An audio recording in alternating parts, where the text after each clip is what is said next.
आइए बच्चों, ये वीडियो जो है वो स्पेशली क्लास 10th के यूपी बोर्ड इंग्लिश मीडियम या यूपी बोर्ड हिंदी मीडियम के बच्चों के लिए है। ठीक है, आप सभी को पता है 16 तारीख को हमारा सबसे पहला एग्जाम है हिंदी का। ठीक है, तो हिंदी में सबसे ज्यादा दिक्कत बच्चों को होती है रचनाओं को याद करने में। तो आपको साफ साफ पहले ही बता दिया गया कि ट्रिक के माध्यम से हम यहाँ पर रचनाओं को याद करने की कोशिश करेंगे। ठीक है, ट्रिक बनाई जाएंगी, उन ट्रिक के थ्रू हम लोग इन रचनाओं को याद करेंगे। ठीक है, अब एक मिनट, अब ये जो ट्रिक्स होंगी हमारी, ये कैसे डेवलप होंगी? अब हमने तो पहले से तो कई सारी डेवलप कर रखी है, बट जब हम 10th में थे तो तब की तब डेवलप की थी। अब जब बच्चों को याद कराना होता तो उसी वक्त तुरंत रेडीमेड, तुरंत ताजा ताजा ट्रिक बनाते हैं और ताजा ताजा ट्रिक बना के बच्चों को याद करा देते हैं।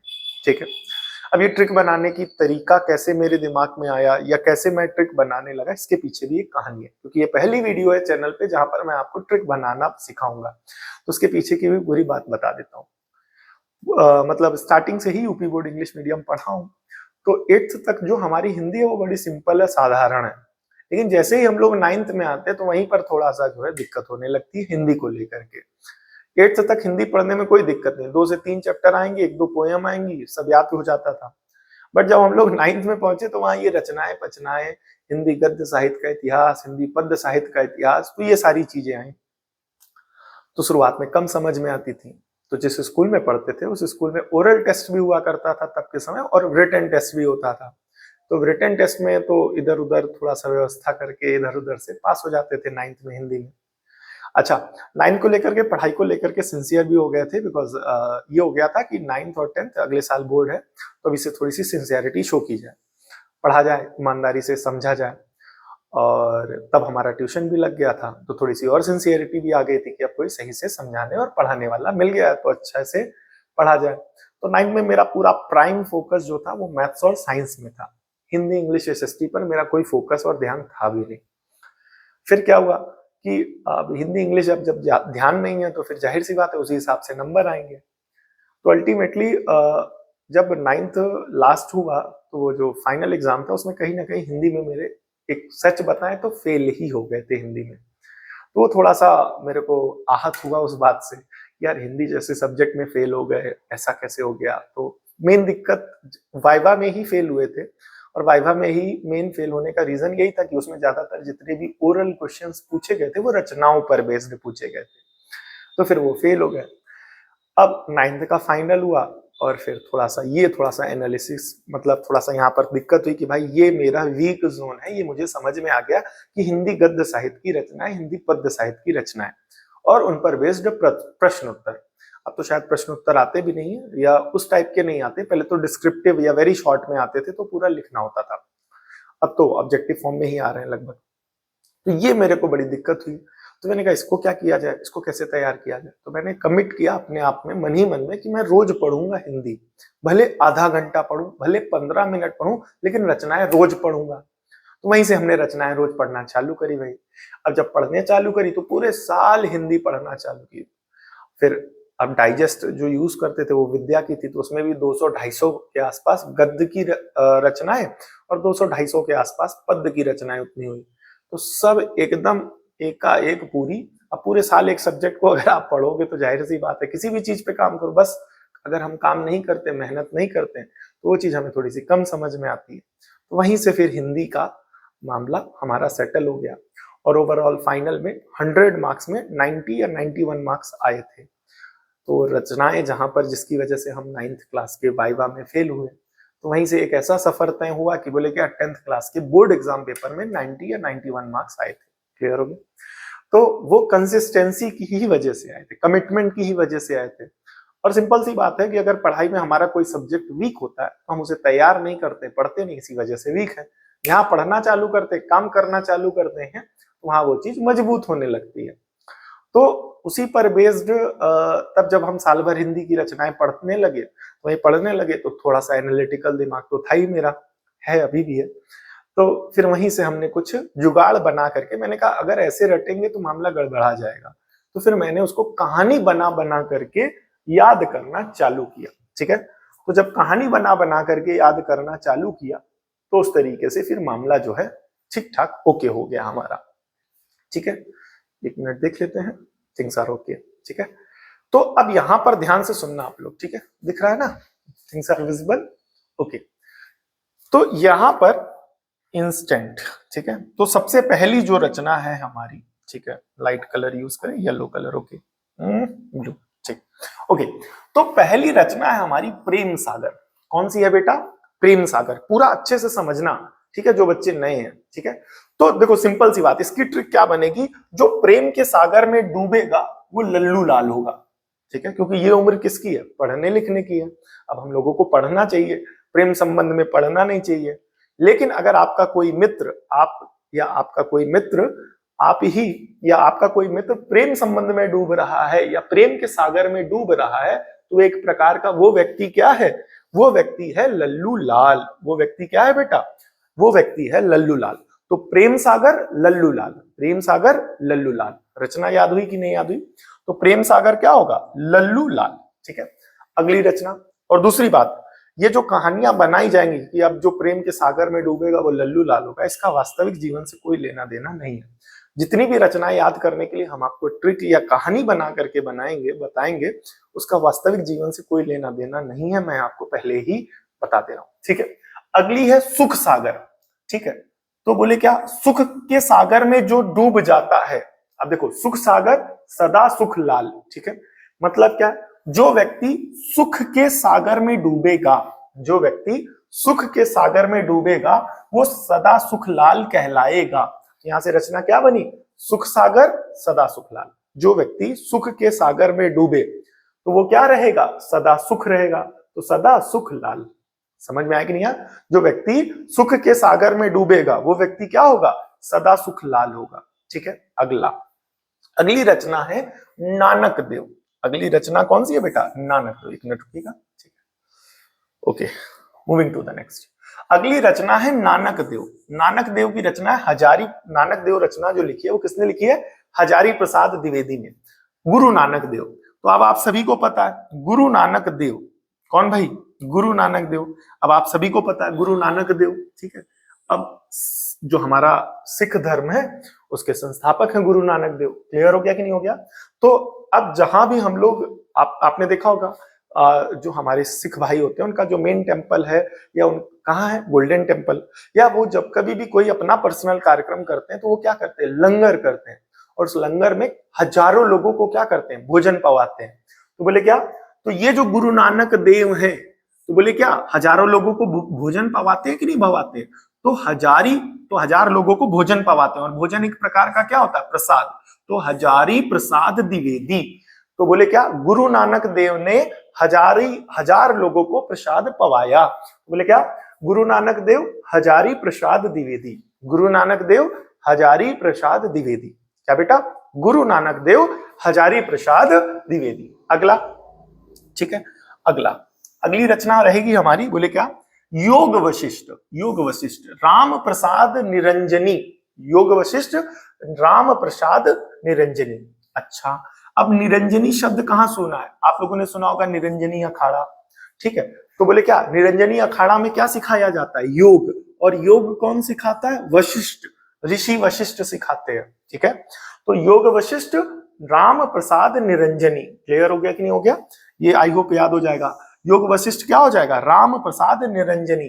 तो राम प्रसाद निरंजनी में क्या हो जाएगा? निरंजनी अखाड़ा। अब निरंजनी अखाड़ा में क्या सिखाया जाता है? योग। और उस योग को सिखाते हैं कौन? वशिष्ठ ऋषि। तो योग वशिष्ठ राम प्रसाद निरंजनी। योग वशिष्ठ राम प्रसाद निरंजनी। तो बोले क्या? अब एक बार रिवाइज करते। प्रेम सागर, अब जो प्रेम के सागर में डूबता है वो लल्लू लाल होता है, तो प्रेम सागर लल्लू लाल, ठीक है।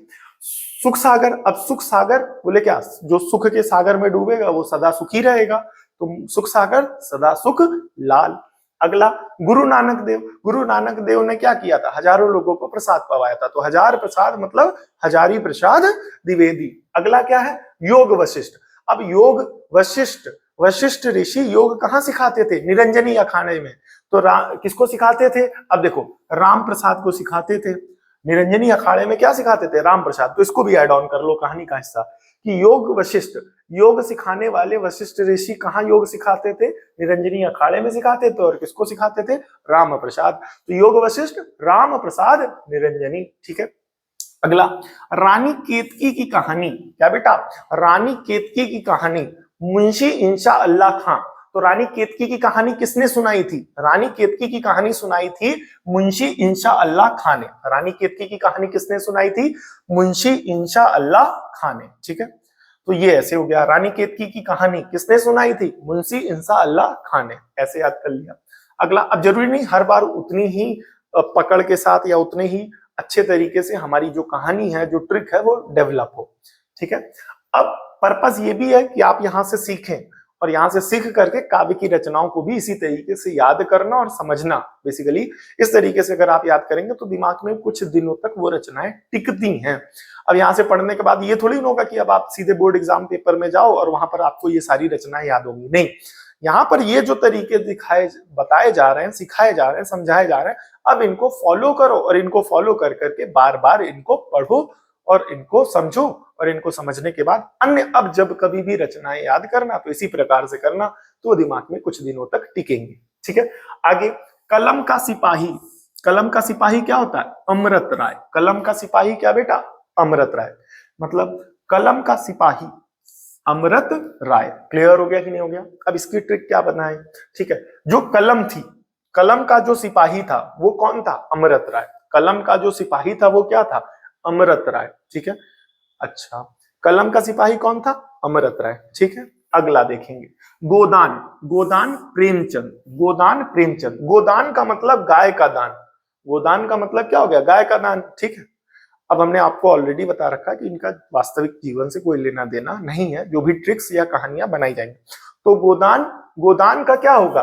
गोदान के रचनाकार है प्रेमचंद, मतलब जो, ठीक है, प्रेमचंद। तो प्रेमचंद ने क्या किया था? गाय का दान किया था। गोदान, गोदान प्रेमचंद। तो गोदान मतलब गाय का दान।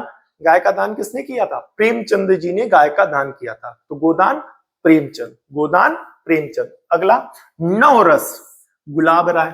नवरस गुलाब राय। नौ रस का मतलब हो गया, नौ का मतलब यहां से लेंगे हम लोग 9। नौ का मतलब 9 और रस का मतलब आप समझ रहे हैं, रस। तो 9 रस किससे निकाले गए थे? किस फूल से निकाले गए थे? गुलाब वाले फूल से निकाले गए थे।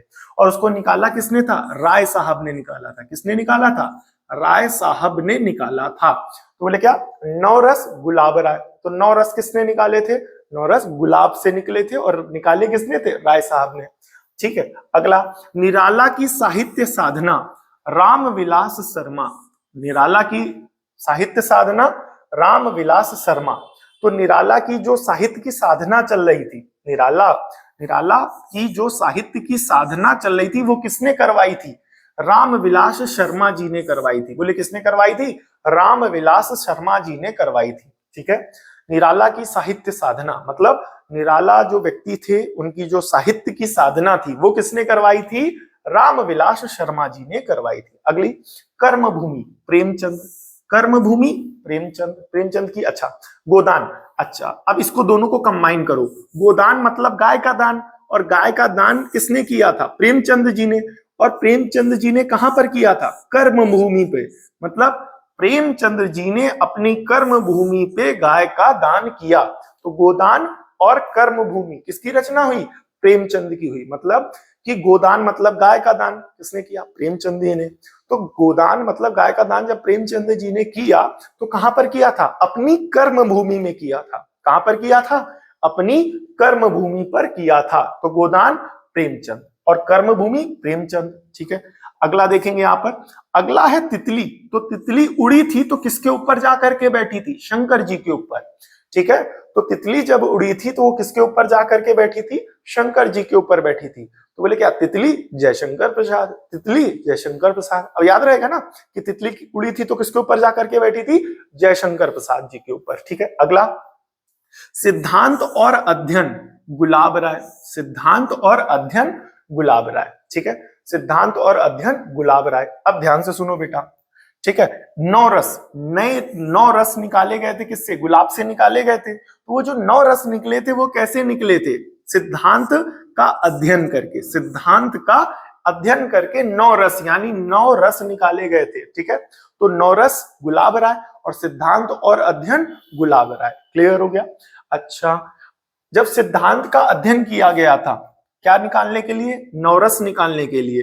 तो हिंदी साहित्य पर विमर्श भी किया गया था। क्या किया गया था? हिंदी साहित्य पर विमर्श भी किया गया था। ठीक है, तो बोले क्या हो गया यहाँ पर? नौरस मतलब 9 जूसेस। ठीक है, तो 9 जूस किससे निकाले गए थे? गुलाब से निकाले थे। और निकाले किसने थे? राय साहब ने। तो जब राय साहब ने 9 रस निकाले थे गुलाब से, तो उन्होंने 2 चीजें की थी। क्या? सिद्धांत का अध्ययन किया था। तो सिद्धांत का अध्ययन से क्या बना? सिद्धांत और अध्ययन। सिद्धांत का अध्ययन किया, और साथ ही साथ हिंदी साहित्य पर विमर्श भी किया था। तो हिंदी साहित्य पर विमर्श किया, सिद्धांत का अध्ययन किया, सिद्धांतों का अध्ययन किया, तब जाकर के इन्होंने 9 रस निकाले। किसने निकाले? राय साहब ने। किससे निकाले? गुलाब राय से। तो सिद्धांत और अध्ययन गुलाब राय, हिंदी साहित्य विमर्श गुलाब राय। ठीक है, अब अगला देखो, सागर की लहरों पर। क्या बेटा? सागर की लहरों पर। ठीक है, अब सागर की लहरों पर मतलब समझ गए? सागर मतलब समुद्र। समुद्र की लहरों पर कौन खड़ा हो सकता है? समुद्र की लहरों पर वो व्यक्ति खड़ा हो सकता है जिसने भगवान की शरण ले रखी है। ठीक है, और भगवान की शरण किसने ली थी? उपाध्याय साहब ने। तो भगवत शरण उपाध्याय। तो सागर की लहरों पर, अब ऐसे याद रखना, सागर की लहरों पर। सागर की लहरों पर कौन था? सागर की लहरों पर कौन चढ़ सकता है? सागर की लहरों पर कौन खेल कर सकता है? सागर की लहरों पर वही जीत सकता है, खेल कर सकता है, जिसने भगवान की शरण ली हो। अदरवाइज सागर की लहरों पर किसी को जीतने का या खेलने का साहस नहीं होगा। तो सागर की लहरों पर क्या? भगवत शरण उपाध्याय। तो भगवत शरण मतलब जो भगवान की शरण ले ले, उन उपाध्याय जी ने सागर की लहरों पर खेला था। ठीक है, अगला अर्धनारीश्वर, ये बहुत इंपॉर्टेंट है। अर्धनारीश्वर रामधारी सिंह दिनकर। अर्धनारीश्वर रामधारी सिंह दिनकर। दिनकर मतलब दिन में।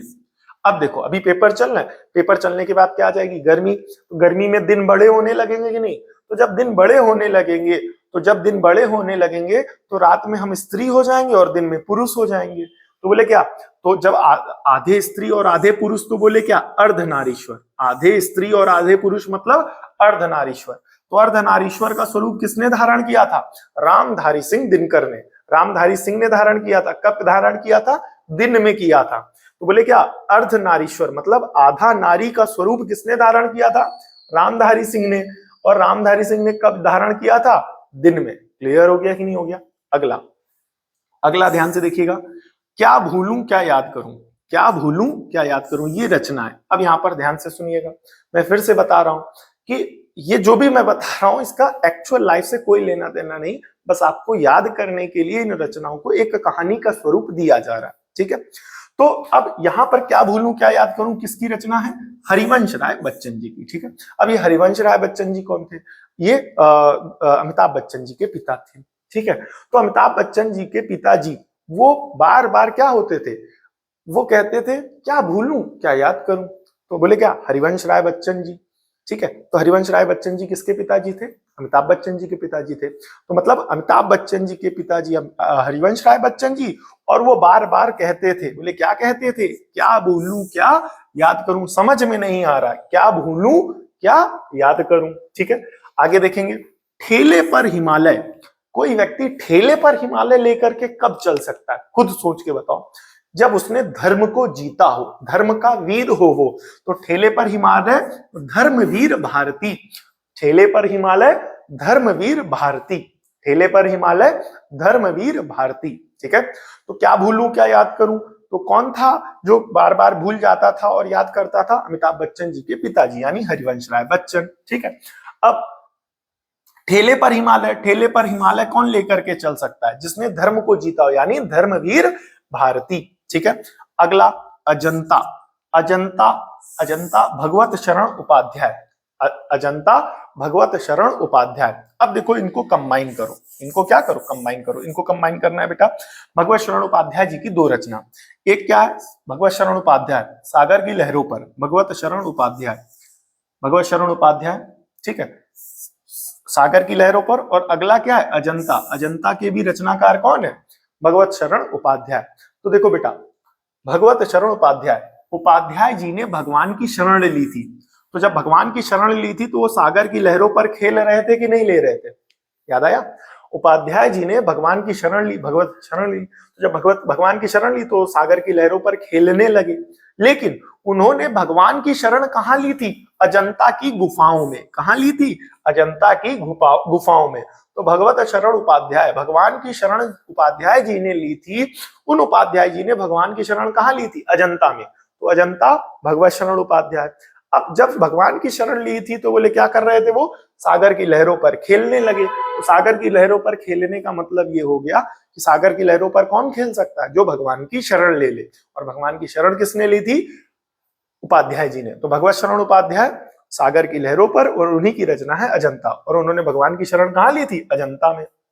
ठीक है, अगला देखेंगे, पृथ्वीराज की आंखें। पृथ्वीराज की आंखों का इलाज किसने किया था? डॉक्टर रामकुमार वर्मा जी ने। पृथ्वीराज की आंखें, डॉक्टर रामकुमार वर्मा। तो पृथ्वीराज की आंखों का इलाज किसने किया था? डॉक्टर रामकुमार वर्मा जी ने किया था। पृथ्वीराज की आंखों का इलाज किसने किया था? डॉक्टर रामकुमार वर्मा जी ने किया था। पृथ्वीराज की आंखों का इलाज किसने किया था? डॉक्टर रामकुमार वर्मा जी ने। ठीक है, चंद्रगुप्त जयशंकर प्रसाद। चंद्रगुप्त जयशंकर प्रसाद, ध्यान से देखिएगा, चंद्रगुप्त जयशंकर प्रसाद। अच्छा, ठीक है, तो चंद्रगुप्त, चंद्र मतलब चांद, चंद्र मतलब चांद। ठीक है, तो चांद को, गुप्त मतलब गुप्त तरीके से, सिर पर किसने धारण किया था? शंकर जी ने। चांद को गुप्त तरीके से धारण किया था सिर पर, किसने? शंकर जी ने। तो सब लोग बोलने लगे जय शंकर जय शंकर। तो बोले क्या? चंद्रगुप्त जयशंकर प्रसाद, चंद्रगुप्त जयशंकर प्रसाद। तो चंद्रगुप्त क्या? चंद्रगुप्त का मतलब गुप्त रूप से चंद्रमा को धारण किसने किया? चंद्रगुप्त शंकर जी ने। और सबने क्या बोला? जय शंकर। तो बोले क्या? चंद्रगुप्त किसकी रचना हुई? जय शंकर प्रसाद जी की। ठीक है, आगे अगली रचना क्या है? अशोक के फूल।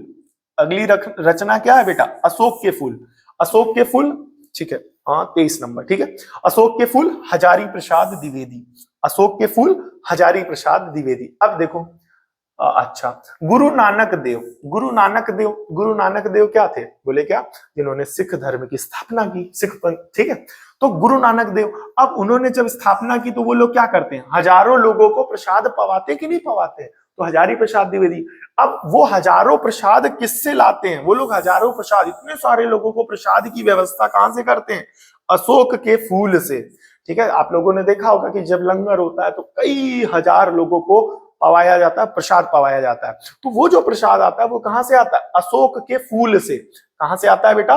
अशोक के फूल से। कहां से आता है बेटा? अशोक के फूल से। ठीक है, इस वीडियो में फिलहाल बस इतना ही। चेक कर ले टाइम क्या है। ओके, ठीक है, ओके। तो ये मेरा पहला टेस्ट एंड ट्रायल वीडियो है जहां पर मैंने हिंदी की रचना याद कराने की कोशिश की। ठीक है, जो हमारे ऑफलाइन बच्चे पढ़ते हैं यूपी बोर्ड इंग्लिश मीडियम के, उनको तो मैं इसी तरीके से याद करवाता हूं। बट इस वीडियो में कई सारे ऐसे बच्चे होंगे, 2-3 बच्चियां थी जिनका कमेंट भी आया था, वो यूपी बोर्ड इंग्लिश मीडियम से थी और वो कह रही थी सर आप यूपी बोर्ड इंग्लिश मीडियम के कुछ वीडियोस अपलोड करिए। ठीक है, तो उनको मैंने तो कमेंट में उनको आंसर बता दिया था। ठीक है, तो अगर वो बच्चे भी अगर इस वीडियो को देख रहे हो, या नए बच्चे जिन्होंने यूपी बोर्ड के हो और इस बार पेपर दे रहे हो हिंदी का, और हिंदी का उनका पहला पेपर है, 20 रचनाएं यहाँ पर याद कराएगी। अब इसको वापस एक बार रिवाइज करें, दोबारा देखें और घर में जाकर के इसकी प्रैक्टिस करें। ठीक है, तो आगे की रचनाएं याद कराई जाएं कि ना कराई जाएं, ठीक है, इसको जब तक आप लोग कमेंट में नहीं बताओगे, क्योंकि मुझे एक रिस्पॉन्स चाहिए कि भाई ये चीज ओके है कि नहीं ओके है। ठीक है, ये चीज ओके है कि नहीं ओके है। तो जब तक मुझे रिस्पॉन्स नहीं मिलेगा सही, 60 सटीक, तब तक मैं आगे नहीं बढ़ूंगा। ठीक है, तो टोटल 23 रचनाएं कराई, 3 से लेकर के 23 तक। कहां से बेटा? 3 से लेकर के 23 तक कराई गई हैं सारी रचनाएं, यानी टोटल 20 रचनाएं कराई गई हैं। ठीक है, आई होप इन 20 रचनाएं अच्छे से अब आपको समझ में आई होंगी। ठीक है, घर में जाइए और उनकी प्रैक्टिस करिए। क्या इसके आगे का पार्ट अपलोड किया जाए? तो रिस्पॉन्स जैसा होगा आप लोग कहेंगे तो उसके आगे जो है 23 से लेकर के 43 तक, ठीक है, तो 20 और करा देंगे। इस तरीके से रेगुलर वीडियोस 1 तारीख से लेकर के अभी 16 तारीख तक लगातार पर डे एक वीडियो तो रचनाओं को याद कराने वाली ऐसी ट्रिक बनाने के बाद आप तक अपलोड की जाएगी। ठीक है, तो अगर आप चाहते हैं कि इस तरीके की और वीडियोस आपको बना करके दी जाए, या हिंदी के इंपॉर्टेंट चैप्टर्स की कैसे मैंने 91 मार्क्स स्कोर किए, 90 या 91 मार्क्स स्कोर किए क्लास 10th में, और क्या क्या इंपॉर्टेंट है, अगर आप जानना चाहते हैं तो बिकॉज हिंदी का ये पहला वीडियो है, हिंदी वैसे मेरा सब्जेक्ट नहीं है, मेन सब्जेक्ट मेरा मैथ साइंस का है 9-10 पे खास तौर पे, बट थोड़ा बहुत तो हिंदी में कमांड थी, साल भर पढ़ा था और सिलेबस अभी भी लगभग वही है, तो थोड़ा सा आता है तो बच्चों को पढ़ा देते हैं। ठीक है, तो अगर आप और कुछ जानना चाहते हैं तो या इस तरीके के आगे 15 दिन तक बचे हुए वीडियोस जो हिंदी का पेपर है उस पर बेस्ड भी वीडियोस चैनल पे अगर आपको चाहिए तो आप हमें कमेंट करके बता दीजिएगा। कुछ बच्चे भी होंगे जिनको वीडियो चाहिए होगा तो उनके लिए भी ही सही वीडियो जरूर बनाएंगे। ठीक है, सो अपना ऑनेस्ट फीडबैक जरूर शेयर करें कमेंट सेक्शन में, और एक रिक्वेस्ट है कि और दोस्तों तक इस वीडियो को जरूर शेयर करें जितना ज्यादा से ज्यादा हो सकता है, अपने स्कूल के बच्चों को या जो भी संपर्क में आपके हों जो इस बार क्लास 10th यूपी बोर्ड से जुड़े हुए हैं और उनका पहला पेपर हिंदी हो। ठीक है, दुनिया के एक नियम है, आप सभी को पता होगा कि जैसा करोगे वैसा भरोगे। ठीक है, अगर आप वीडियो शेयर करके उन तक मदद करोगे आप उनका पेपर अच्छा जाएगा, तो जैसा करोगे वैसा आपके साथ होगा। तो अगर आप उनका अच्छा पेपर दिलाने में मदद करोगे, इस वीडियो को शेयर करके उनकी मदद होगी तो आपकी भी तो मदद होगी। तो इस नियम पर जरूर विश्वास रखें, और ये बात फैक्ट है, एक्सपीरियंस करिएगा, हम जैसा करते हैं वैसा ही हमारे साथ होता है। ठीक है, कर्मा रिटर्न्स। तो हम अच्छी वीडियोस को, अच्छी चीजों को उन तक मदद करें, उन तक शेयर करें। उनका बोर्ड एग्जाम पेपर भी है साथ साथ हमारे, तो उनका तैयारी अच्छे से हो, यहाँ के माध्यम से किसी भी माध्यम से वीडियो को लिंक को अगर शेयर करेंगे तो वो भी पढ़ेंगे, उनकी भी तैयारी अच्छी हो जाएगी, उनकी मदद होगी। आप चैनल वीडियो शेयर करेंगे, वीडियो ग्रो करेगा, चैनल ग्रो करेगा, हमारी मदद होगी और हम आपकी मदद करेंगे इसी तरीके से। ठीक है, सो कोशिश करिएगा, उसमें भी कोई हार्ड एंड फास्ट या इस तरीके का कोई जबरदस्ती टाइप का नहीं है। अगर आपको अच्छा लगे तो दोस्तों की भी मदद करिए, उनका भी एग्जाम पेपर अच्छा जाए और आपका भी एग्जाम पेपर अच्छा जाए। ठीक है, सेकंड पार्ट चाहिए कि नहीं चाहिए कमेंट करके जरूर बताइएगा। मिलते हैं नेक्स्ट वीडियो में, तब तक के लिए जय Hind. Thank you for watching. Video के लास्ट तक बने रहने के लिए बहुत बहुत धन्यवाद। आप सब बहुत अच्छे हैं।